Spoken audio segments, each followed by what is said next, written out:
We'll just give it a couple of minutes as we see people coming into the meeting. The participant number is jumping up. Oh, So nice to have you here with us today.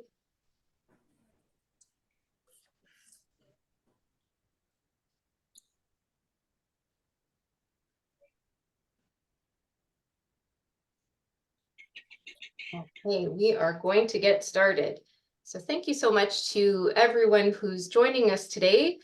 My name is Stephanie Ventura, and I'm the Director of Education with the Ontario Association of Residence Councils. It's my pleasure to be here with you today, and along with my co-host Dave and esteemed panelists, Devora, Stephen, and Carol, who will introduce in a couple of minutes. Why don't we jump right in, because we're really looking forward to talking to you today about friendship and connecting with others in long-term care.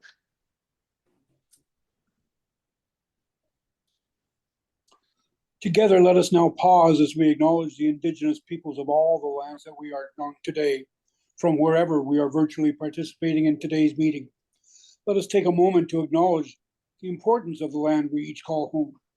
We do this to affirm our commitment and responsibility to improving relationships between nations and to improving our own understanding of local Indigenous peoples and their cultures. We acknowledge the ancestral and unceded territory of all the Inuit, Métis, and First Nations people who call this nation home. Let us now join in a brief moment of reflection to acknowledge the harms and mistakes of the past and to consider how each of us in our own way can move forward in the spirit of reconciliation. Thank you, Dave. Okay, so just some webinar housekeeping before we get into our topic. You'll notice that the chat box for this webinar is disabled, the chat box feature. What we do have is the question and answer box. So we will be keeping an eye on that Q&A box, and we'll be answering your questions and sharing what you're sharing with us throughout the webinar. So rather than having a question period at the end, we will be keeping an eye on that question and answer box and answering throughout the presentation. This webinar will be recorded. It is being recorded, and it will be available on the OARC website and emailed to all participants, along with a copy of the slide deck. And at the very end of the webinar, when you exit out of the Zoom link, you will see a pop-up screen asking you to complete a very short survey that gives us very valuable feedback on how we can improve, what you liked about the webinar, and what you'd like to see more of. So please take a moment and fill out that survey at the end of the webinar. Okay, so this is a moment that I've been waiting for, and I think you might have been waiting for as well. When we get to introduce our friends here, we have Dave, who is the co-host, my co-host for today. Dave is a resident leader in a home in Toronto. Carol is joining us from London, Ontario, also a resident leader in her home. Devora is a resident leader in her home in Toronto, and also the co-chair of OARC's REAL Group, Resident Experience Group. And we also have Stephen joining from Hamilton. So Stephen is also a resident leader in his home. So we have lots of leaders here on the call today, and we're really looking forward to hearing your experiences and having you share what works in your home. Hi, everyone. Hi, Steph. Thanks, Dave. Over to you, Dave. What is friendship?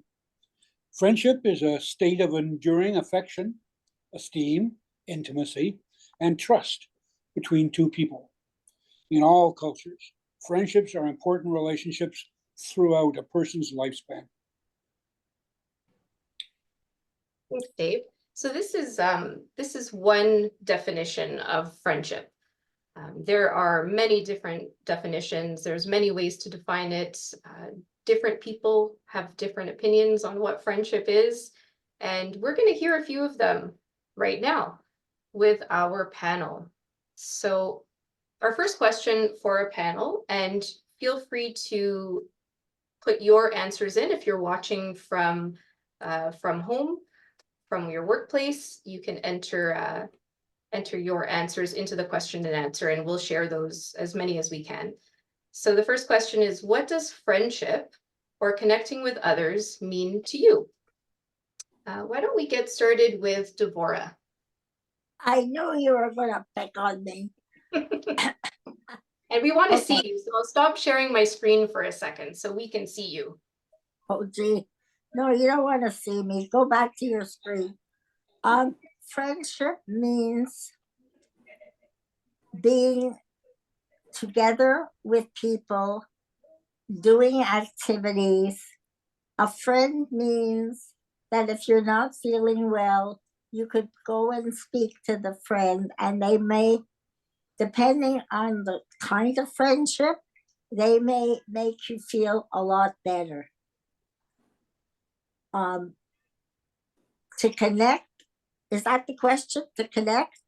Yeah, and connections with others. So Okay. friendship and Well, connection. I find connecting with people to form friendships, I find here, I have to go up to people whom I don't know and say, hi, my name is Devorah Greenspan. What's your name? And I would hope to get a nice answer. I once got an answer, what's your business? So I stopped asking for a while, but I've gone back to doing that.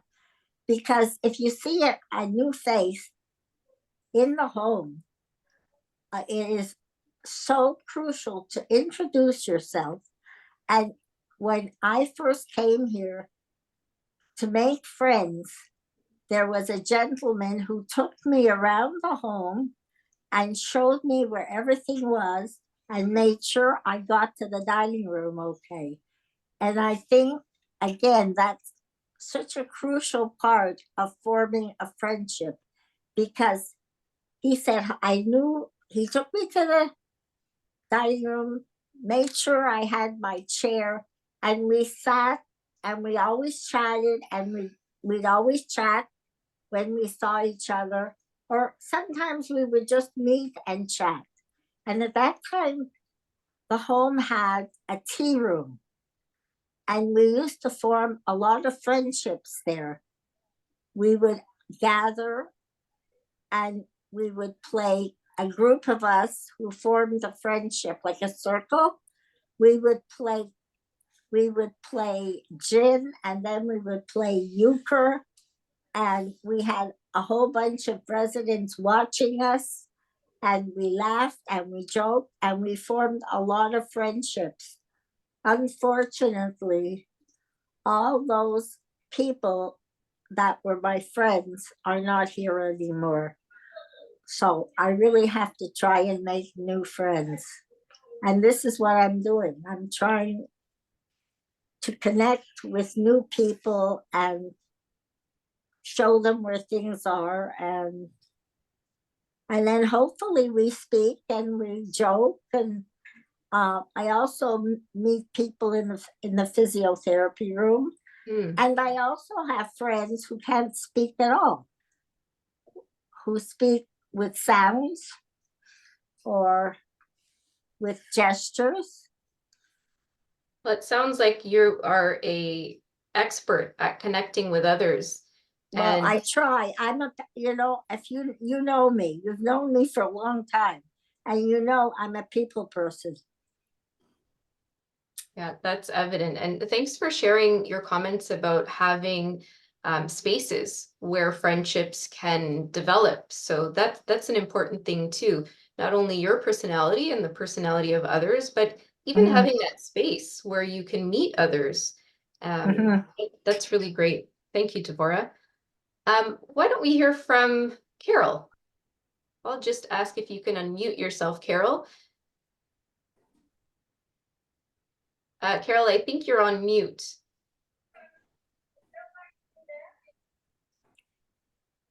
Do you see something popping up on your screen?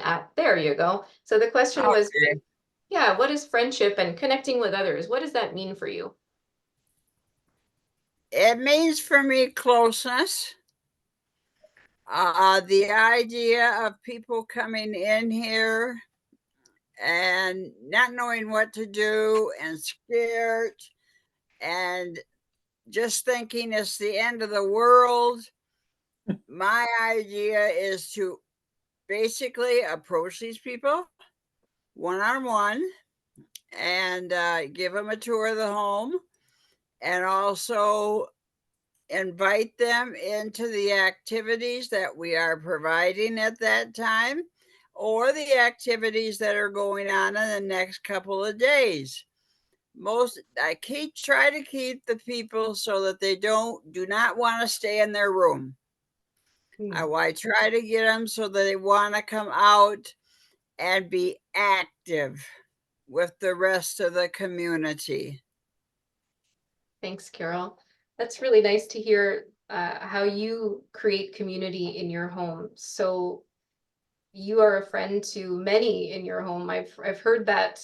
I've heard you share with us in the past and with others from your home, saying how meaningful and special it was for them to have you be one of the first people that they met when they moved into the home. And when I was preparing for this webinar, I found this quote that said, it's actually in the presentation a bit later, but it said, "One meaningful connection can help you feel at home in a new place." So you just reminded me of that. And that's true. Very true. Thank you for sharing. And that's what did it for me when I first came here 13 years ago. Wow, that's so important to have that at least one person that makes you feel like you're at home. Yeah. Right. Why don't we hear from Stephen? Oh, put me on the spot. Spotlight. So I'm actually trying to spotlight you. There we go. The idea of a friendship here is to share a laugh together. Walk down the road of life together and try to enjoy things.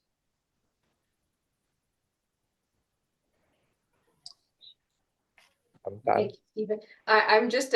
I am actually going to laugh because usually you have a lot to say, and I think you're trying to be mindful of the time because you know that I like to go over time on these webinars. So I'm sure we'll hear from you in more detail a little bit later. Thank you. No, you're right. Sharing a laugh is so important. And when I was thinking about this question, first thing that came to mind for me was it's almost like basic human needs like air, water, food, and human interaction.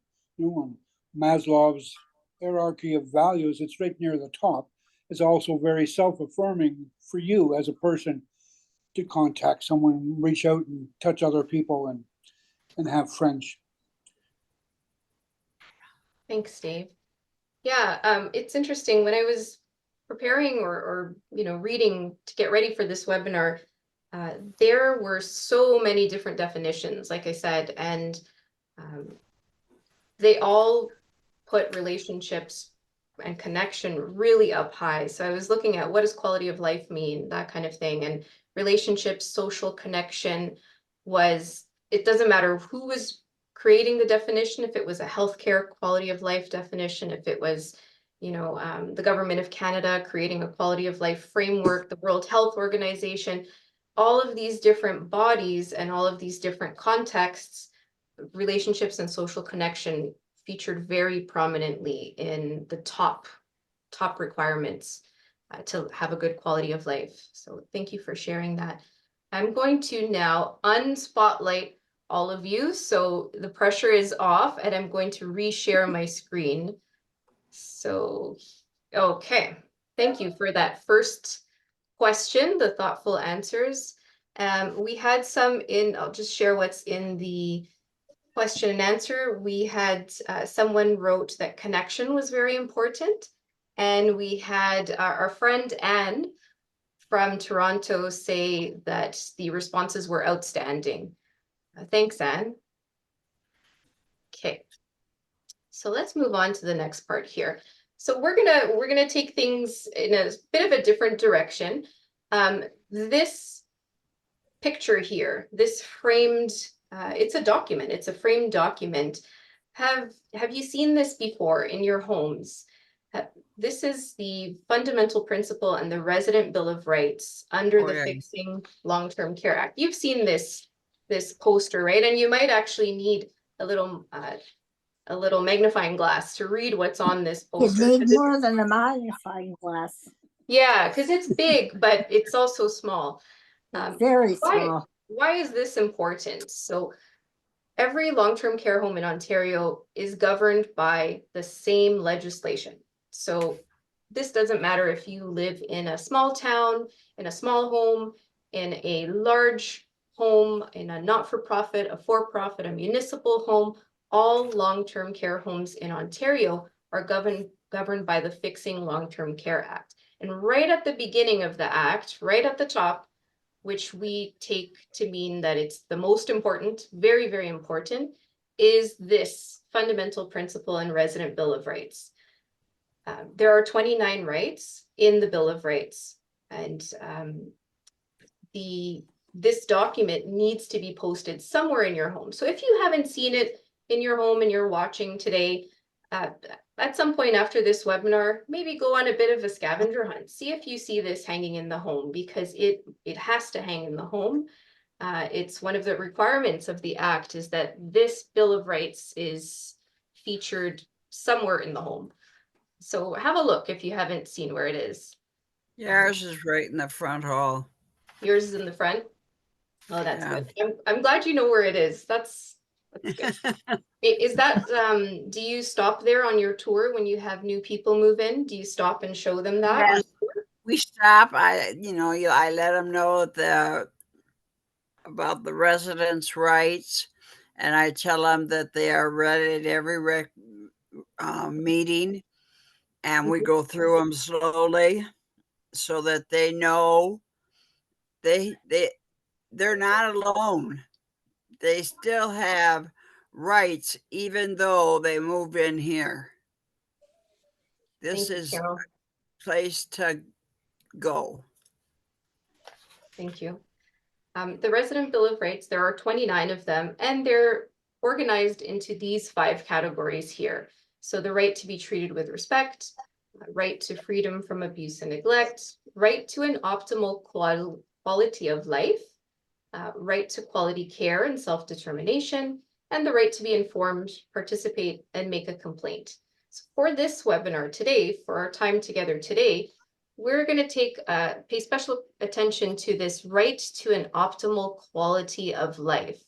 And just something to notice that this orange box here, right to quality care, both of them mention quality, and quality care is important and vital for quality of life. But interesting that it's separated in the blue box here, right to an optimal quality of life. So we'll look at that. In particular, the next one here, right number 7, talks all about friendships and relationships. And this is the theme of our conversation today. It is indeed. And every resident has the right to form friendships and relationships and to participate in the life of the long-term care home. In other words, you have the right to make friends and to spend time with them. Jolly good show. And you have the right to take part in activities at the home if you want to. Emphasis on if you want to. For example, you may want to go to a residence council meeting or take part in exercise classes, craft groups, or bingo or card games. Thanks, Dave. So Dave and I had a bit of a laugh. So Stephen was talking about how laughing is important to create connection and friendships. Dave and I had a bit of a laugh this morning because Dave was sharing how a conversation about this particular right went in his home. So you heard from Carol saying that at every meeting, they talk about one of the different rights. And Dave had a funny sort of experience. Dave, did you want to share? Oh yeah, no, it prompted some conversation, and one person got actually irate and said, "What right do you have to tell me that I can make friends? I mean, of course I can. It goes without saying." Well, not apparently at some point it didn't go without saying, and they had to internalize it in the Bill of Rights. So Right. Well, Yeah. Stephanie, Yeah. in my home, we discuss the Bill of Rights, and one of the residents' rights at every residence council meeting. Yeah, we do too. Thank you. Yeah, and you never know how those conversations are gonna go. That's right. To Dave's point and what he shared, it sometimes it's interesting. It takes you down a bit of a rabbit hole, you know. Do people need to be told that they have the right to make friends? So we'll talk about this a bit more as we go on, but I wanted everyone who's watching today to know that friendships and relationships are so important in long-term care that there's a resident right dedicated to them. And part of this is about making friends and being friends and having relationships in the home. But the other part is also about participating in the life of the long-term care home. And Dave gave some examples about that here. This page actually comes from the CLEO Resident Bill of Rights booklets. Yeah. The link will be shared with the recording. If you don't have this booklet at your home that talks about the Resident Bill of Rights, then it's very easy to order and get those for your home. Okay. So let me just go back here for a sec. So you have the right to form friendships and relationships and to participate in the life of the home. So because this is a resident right, the home helps and enables these things to happen, ensures that these things are happening, or at the very least that they're not being prevented from happening. So we'll go to the next discussion. Stephanie, can I just add something? Absolutely. When you have a council meeting, or when we have a council meeting here and we have new residents, we make sure to go to their rooms and ask them and tell them about council and invite them to come with us to the meeting. Yes.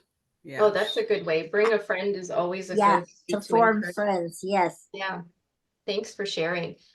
So let's get into the next panel question, which is what happens at your home? We've heard some examples already, but what happens at your home to encourage connections between residents and also between residents and team members or staff? I'll stop sharing so we can see you. Let's go with the same order. Why don't we start with Devorah? Oh my. What's the question again, Stephanie? The question's what happens at your home to encourage connections between residents and connections between residents and team members? Okay, well, nothing specific happens. As I mentioned to you, oh my God, I forgot the question. Sorry, I'm 92 years old. My memory is. Oh, that's okay. It's you know what, to be honest with you, I have to keep looking at my paper as well, because I've taken the slide down. What happens at your home? We'll start with the first part, to encourage connections between residents. Okay, the only thing I can see that happens here to connect residents is, first of all, council. Second of all, activities. If you have new people in the home and you know there's an activity for everybody, like bingo, or like this afternoon, I'm missing a Valentine's party. Oh, I am too. And that's how you bring people together. If they don't know where they're going and you know they're new residents, we need to go and make sure they know what's going on and would they like to join that activity. All the residents are given a copy of the calendar, but a lot of residents don't bother reading the calendar, so they say, oh, I didn't know that was happening. Well, yeah, I came to tell you because you're a new resident and I'd like to take you to join the party in the extension dining room. Let's go. And that's how they get people to form friendships here. Yeah. Thanks, Devorah. Let's ask, I think that last time we went with Carol next. So Carol, tell Well, us about- we're doing fairly good. We've got a new program here. It's called the Java Music Mentors club? Program. What is it? Java Mentors Program. Oh, okay. And we have a group of us.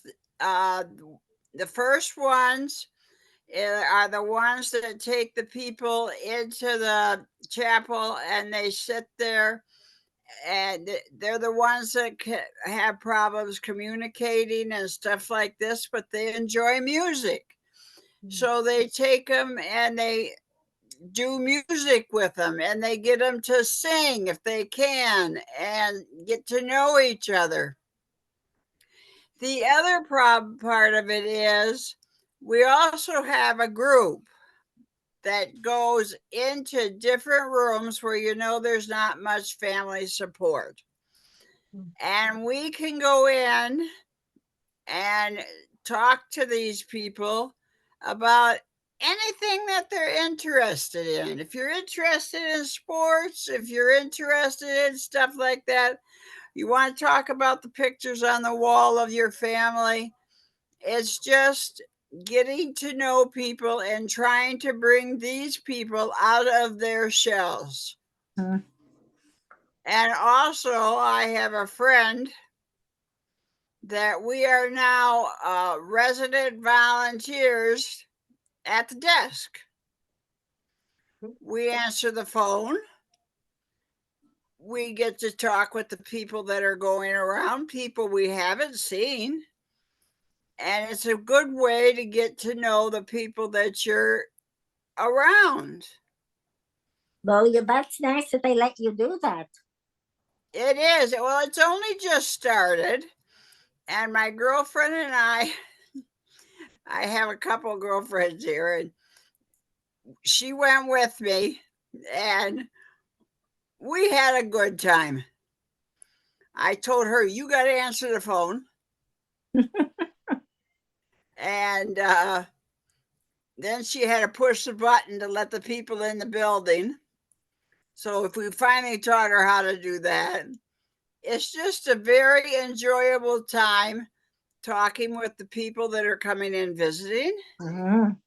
And letting them know, where to go and if there was any problems in the home and stuff like this. It's a very invigorating thing to do. Thanks, Carol. And we're very excited about it. Yeah, that's a great thing. So I've heard you mention a couple of things. So, for people watching and even for myself, I'm thinking, wow, I don't know if I could do what Carol does. I don't know if I could do what Devorah does because, I kind of am a quiet, more shy person. Or I'm thinking, geez, I don't know if I have a Carol or a Devorah in my home that can do those kinds of things. But I've also heard you talk about how your home's team helps or enables relationships to happen. So having a program like the Java mentorship program is one way, right? Having this formalized program that gives you the tools that you need to visit others and bring them out of their shell, like you said. Right. There's, as you were talking, a question came into the Q&A that asked about if any of our resident panelists could share how they get to know and form friendships with peers who are living with cognitive changes like dementia. And as the question came in, you were already answering that. And, you mentioned music, having these music programs where you can encourage others to share. You mentioned, photos on people's walls in their rooms or even outside in the memory boxes where even if they can't tell you what they like, you might find hints of who they are or ways to connect. And say, oh, now that's a nice looking man. Is that your husband? Or little things like that. And you get the reactions. And it doesn't matter if you have cognitive or dementia. You'd be surprised the reaction that people get, just like the Java with the music, Yeah. with these people that they might not say anything, but they are reacting to the music. Oh, yeah. So it's a very good time to get to know them. Yeah. Thanks, Carol. Is that, excuse me, can I ask you, is that Java mentorship a new program? Yes. Okay, because our program manager said she ordered it, but she's away for 3 weeks, so I can't get to talk to her. But we had, before the pandemic, Java Music Club, where we would have no more than 8 people, Yeah. serve coffee and cookies, have speak to people, have questions, discussions, songs. It's a whole program. It's a wonderful program. It's a wonderful pulls. It seems to pull them right out to you. Yeah, They they want to keep enjoy it. coming. They Yeah. enjoy it. Yeah. And Thank that you so much. mentor program, like I have a girl that goes around with me, and each one of us we go in twos. And when you knock on the door, you ask to go in, of course. And then you ask them, would you like to visit for a while? Mm-hmm. And then, well, yeah. And one guy is just crazy about sports. It don't matter what kind it is. So we can sit there and we can talk to him about his sports, and he's quite happy. Thank you both. Stephen, Yeah, I just like to answer that question about people that have some form of dementia. What I try and do is great place to meet them is at the dinner table. So before the meal or after the meal, I'll go up to them, and though they may not speak, I'll go, Brian, how's it going? And he'll look at me, and I'll go, thumbs up. I'll wave my hand like this or that, and generally I get a response from one way or the other. Yeah. Lady I go up to, she always blushes and she kind of, like, oh, someone's talking to me. And we have had the Java mentorship program here for a while. We had the ones that were shut-ins, as they're called, the ones that don't have very many visitors. And it's, as Carol said, 2 people, and you got to know these people. We also have a Java Men's Club where the men get to meet and discuss. And we've also just started the Java Women's Club where the women can go and talk. Talk to men. That would be good. Yeah. We're thinking about having a collective where the men and women go in and be like a little social club. Yeah. As to recreation activities, I think it's a great place for people to meet. Yes, we get the calendars posted. Yes, they're in small print, hence I need these. But what they do is they post a 4x6 of the calendar, and it's posted outside the dining room. So you do catch residents as they're going in for their meal, will stop at the calendar to see what's going on. And when the activities are, the recreation will come to your room and knock on the door and say, hey, Steve, do you have a music starting up? Are you coming? And they do this about 10 minutes in advance so they can visit every room in their home area. thanks, Stephen. How big is your home, Stephen? 180 people. Oh, how We many have rooms? we have 3 floors, 6 home areas. 4 of them Wow. have Okay. That's a lot of people to reach. Yes, 20 it is. Do you Well- reach on each, do you go to each floor? Or do you have different people on different floors?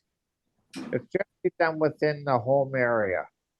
Oh, Except, okay, we're just gonna start up again, pub night where the whole home is invited instead of Okay. just home area. Stephen, I wanted to ask you specifically because I've seen you do this in action, but what happens at your home to help build team member or staff and resident relationships? Oh boy.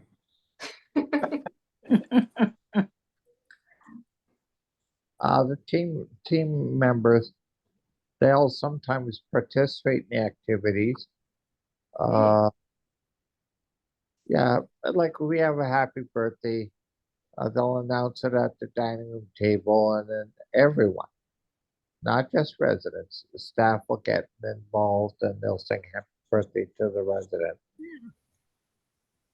Yeah, and maybe you didn't want to share this, but I have to tell everyone that you also seem to know how to say at least 1 or 2 sentences in every single language.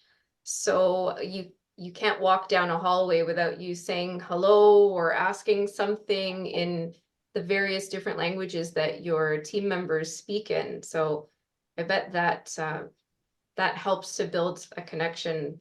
Yeah. for sure. The parts that you missed out was when I asked them if they're a troublemaker. Thanks. Okay. When you ask if they're a troublemaker, maybe Yeah. we need to get a common sentences or common phrases with Stephen document drawn up so we could share in different languages to help connect. We haven't heard from Dave. Well, yeah, the other panel members pretty much covered everything. The only thing I didn't hear about was like, we go out of our way to celebrate holidays. I mean, the major Christian ones, obviously, Christmas, Easter, etc. But we did a big deal last week on the Chinese New Year, the Year of the Dragon. Everybody was running around singing Kung Hai Fat Choi and things like that. I mean, everybody has something to celebrate.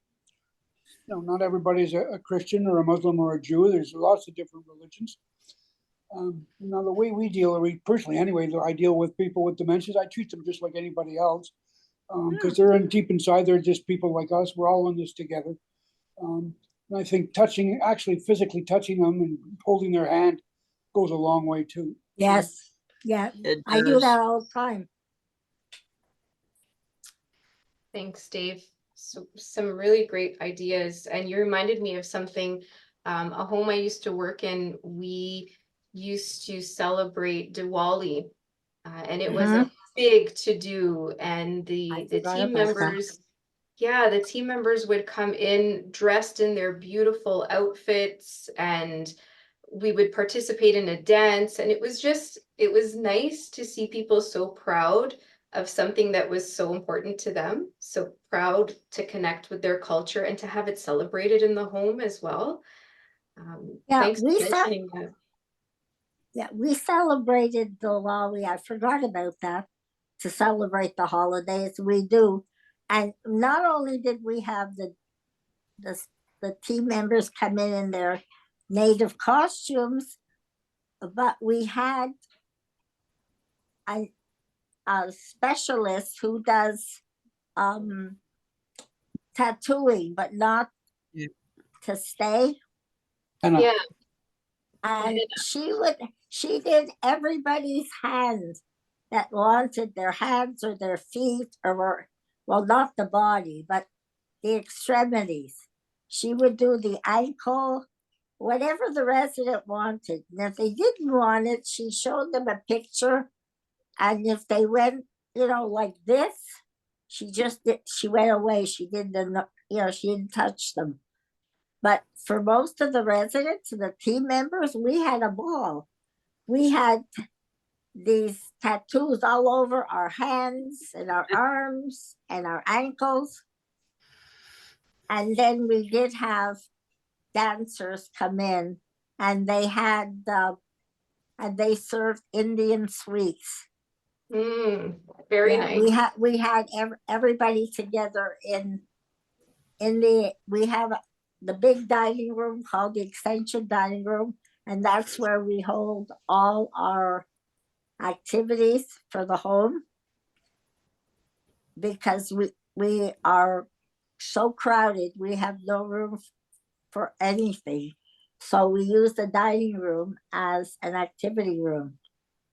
And the chapel is also an activity room. And that's Yes. where I hold council, because I can close the door there. But we celebrate, we had Chinese New Year with decorations, and we had dancers, and we had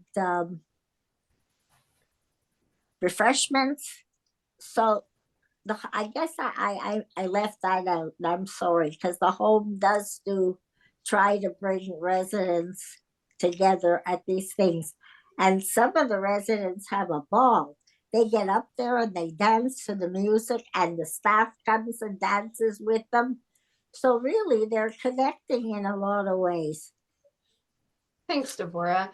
Yeah, so what I'm hearing from this is getting to know people and know who they are, whether it be other residents, your neighbors, your team members, getting to know something special about them. It could be their culture, or if they like sports or music or anything like that, but something special about them, so that you're uniquely interacting with them and connecting with them helps to bring these relationships and these connections to life. So thank you so much for sharing that with us.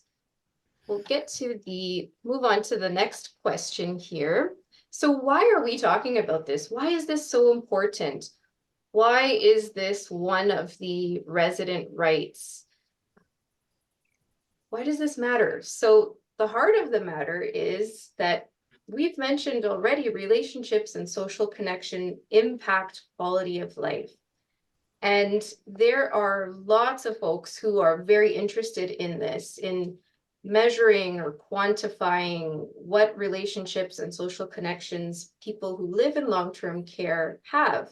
And when Dave and I were chatting earlier, Dave said, well, geez, that's kind of weird. How do you measure a relationship I was gonna say or a that. connection, right? How do you even do that? That's part of the issue, is that it is difficult to define and to measure. Lots of different organizations have tried to do this. One way of measuring connection is just to count how many people you live close to or you interact with daily, but that doesn't paint the full picture. That doesn't tell you about quality. It can tell you about quantity. But who wants to know these things? So it's important for residents, current and future, their families and friends, to know. If I am moving into long-term care home, I might want to know, how do residents rate their quality of life here? And it's important to know that it's the residents who have to rate their quality of life. It's a self-report. There are things you can look for sure, but self-reported quality of life is what we're talking about here. Home operators like to know this information, need to know this information, so that they can continuously improve what they offer, what services and programs, how they do things in their homes. The Ministry of Long-Term Care likes to know this information, would need to know this information, and we'll talk about that on the next slide. And researchers. So there's an entire branch of research dedicated to measuring quality of life, and it's exciting for data geeks like me, who are interested specifically in these types of measurements in long-term care. In fact, one of OARC's board members, Jennifer Bethel, is a researcher and is one of the co-leads for a study called the SONNET study. And it looks precisely at those things, how to measure connection, social connection in long-term care home residents, for long-term care home residents, so that they can come up with some recommendations on, which homes are doing really well with this. How can we apply that to the other homes in the province? So we'll keep looking at this closely, and we'll share with you as soon as there's an update on this sonnet study, because we know there are lots of people who will be interested in this. How do we currently measure this? So you may know that every home in Ontario, we mentioned that it's governed by the same law. So every long-term care home in Ontario, part of that law is what you see here in this blue box. It talks about a family and resident experience survey. So every year, the home operator has to provide a survey to family members and residents. And they answer questions on a bunch of different areas, on food, cleanliness of the home, quality of care, all kinds of things. And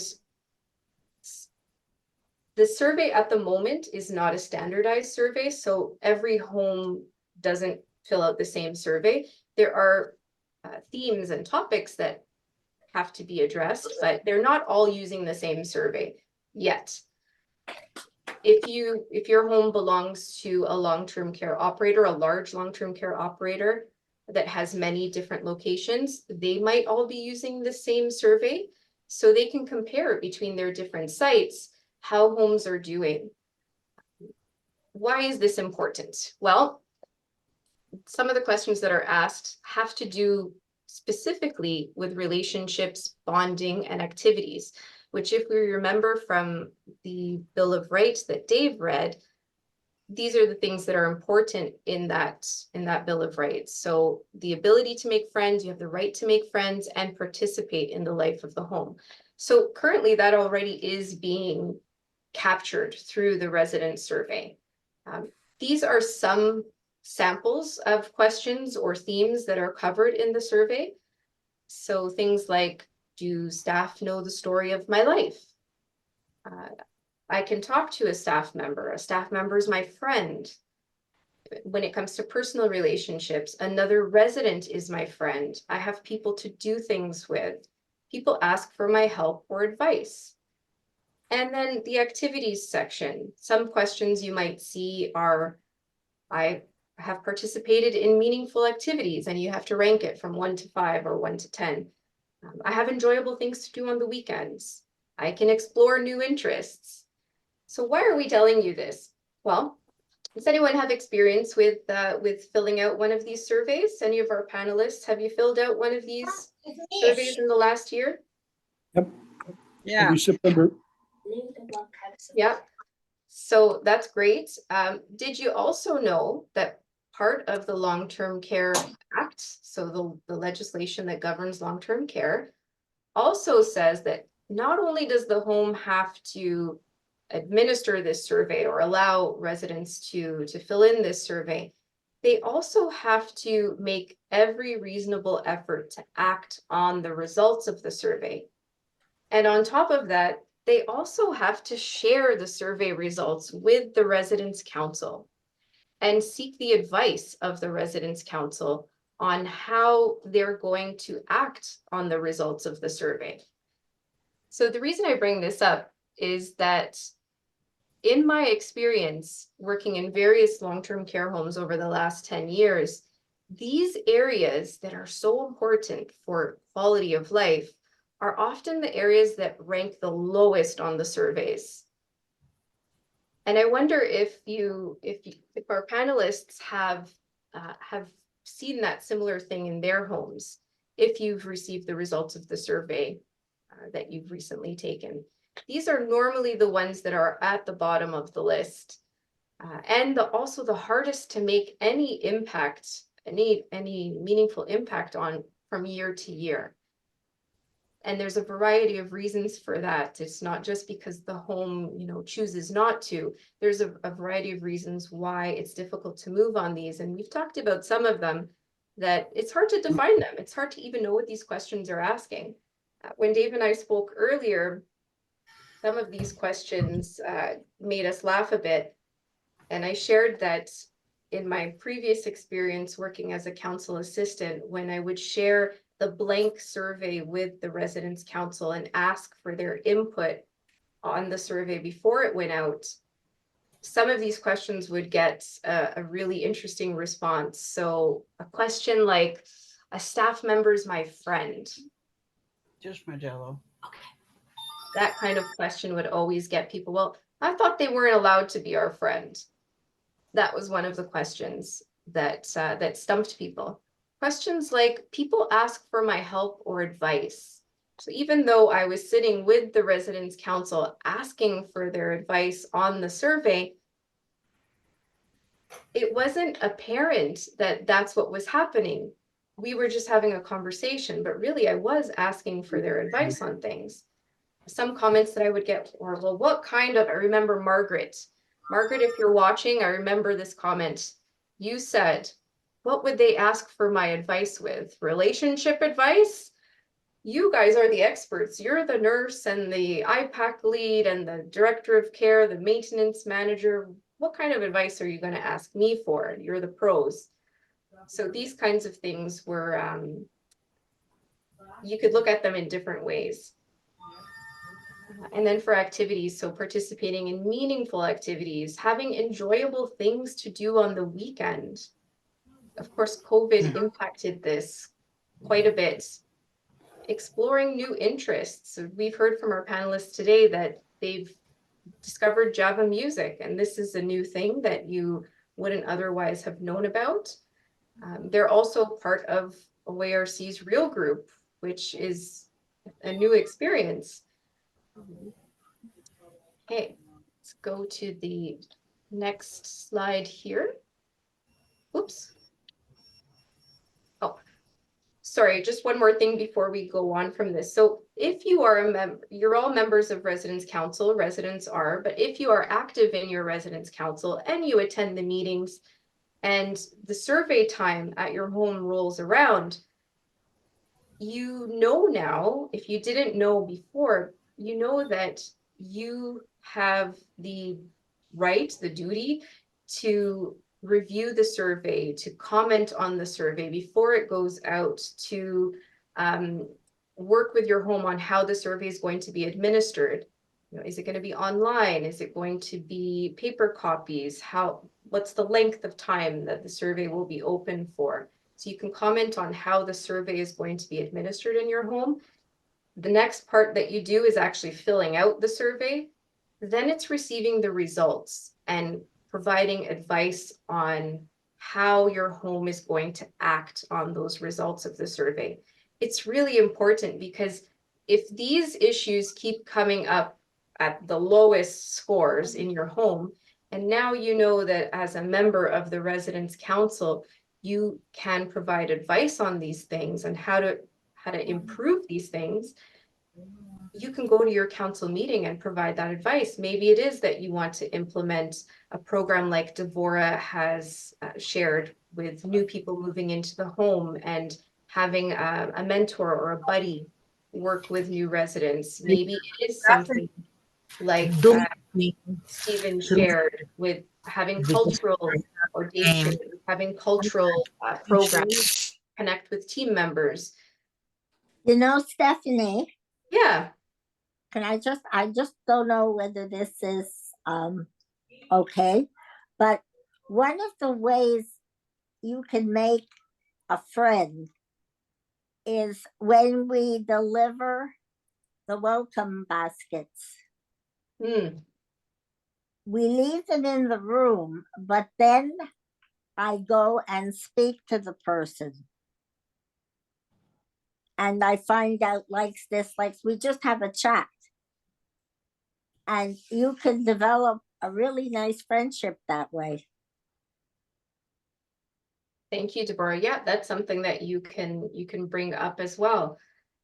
So thank you for sharing that. I'll go to the next slide here. Okay, another way that you can connect, it doesn't have to be within your home. You can connect with us, with OARC, with other residents who live in long-term care homes across the province. We hold a weekly resident forum on every Thursday at 2 p.m. Eastern Time, and it's facilitated by one of OARC's resident advisors, resident leaders. You can come and join and chat, meet some new people, talk about what's happening in your home, ask for advice, give advice. and laugh. Sometime, have we sang? I don't think we sing, but we do laugh. And we'd love to have you join us tomorrow at 2 p.m. Eastern time. If you would like to connect, the information is on our website, and we can also send it out to you via email. We can continue this discussion tomorrow. If you want to learn more about the resident survey, or if you want to learn more about recreation programs that can take place in your home to help you connect with others, if you want to learn more even about Java music, we can talk about those things tomorrow. Stephanie, I'm just gonna mention something again. On the survey, there is an area where there are questions about friendship.